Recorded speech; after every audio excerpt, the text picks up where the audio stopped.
Welcome back. In this lecture, we will talk about when it's a good idea to use a random forest classifier. And so by the end of this lecture, you should be able to describe cases where random forest is preferable compared to others. Now, before I get into the slides, I'm going to start off with a little bit of a personal experience with this model. So I used to run a machine learning-based cybersecurity company, and we had to provide through a SaaS-based platform predictions about cyber attacks to our customers.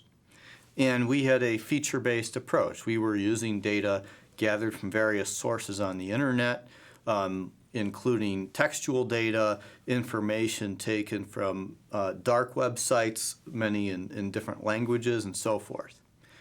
And so this wide variety of data, none of which was very big, but all very heterogeneous, we did feature engineering on it, and then from it we learned random forest models to make the predictions.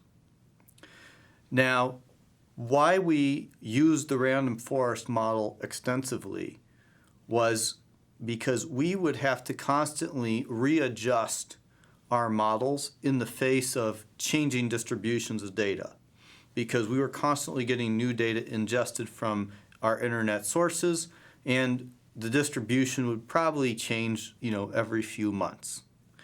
So one advantage the random forest model had was it didn't need a lot of tuning of the hyperparameters, and since we had a lot of models and we had a lot of retraining sessions, we didn't have to go through the trouble of hyperparameter tuning as much as we would have if we used something else. Another nice thing about the random forest model is for the type of data we were using. It was very tabular, very feature-driven, and based on heterogeneous sources.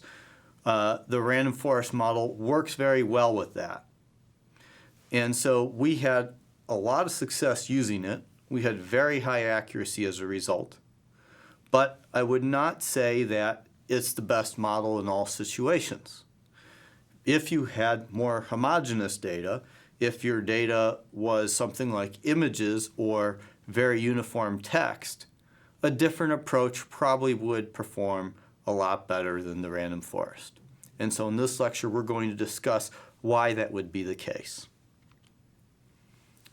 So some key advantages is, as I already mentioned, little hyperparameter tuning. A lot of people think that in most packages, the defaults out of the box get them pretty good results. 2, it generally does not overfit the data. So with other approaches that rely on identifying parameters for an equation or a neural network to fit the data, a big problem with that is what's called overparameterization and overfitting. You have a lot of parameters, it's going to really hug that training data set a lot. And this is a bigger problem if you're dealing with small amounts of data in particular. Random forest is known not to overfit the data because by adding more trees, you are simply adding more classifiers that are all going into this voting, and that's the reason why it avoids the overfitting.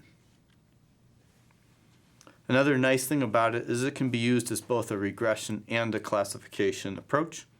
So it is very handy in that way. It can be used in multiple use cases.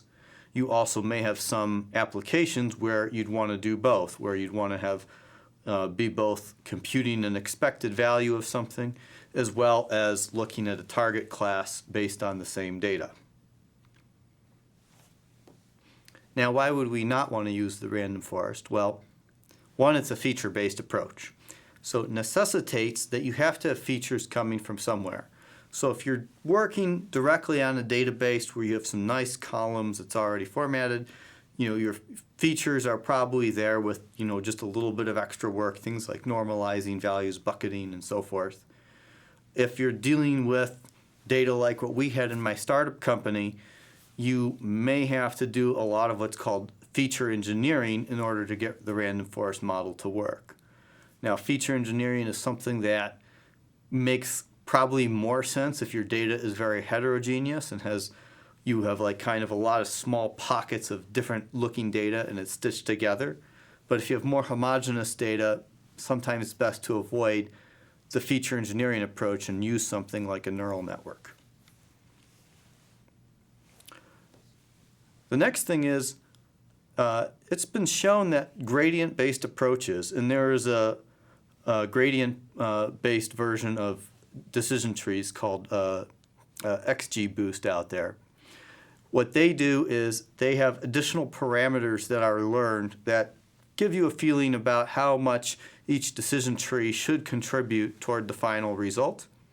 And this adds a layer of complexity to the training process that's not present in what we've talked about in this course so far.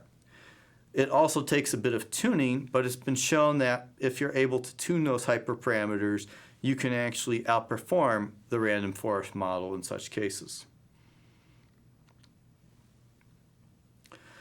There's another type of learning dealing where you might have a lot of domain knowledge. You might know about causes and effects within the target domain.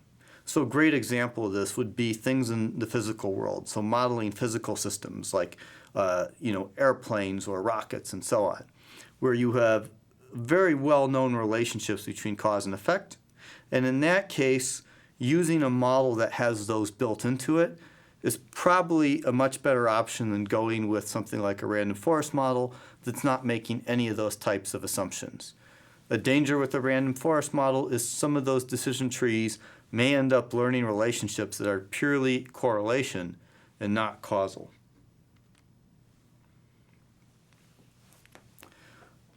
Random forest also generally does not perform well when the number of features is high relative to the number of samples. And so in this case, again, we might want to look at a different approach, one maybe more designed for smaller amounts of data and so on. So thank you again for tuning into today's lecture. Stay tuned for more content.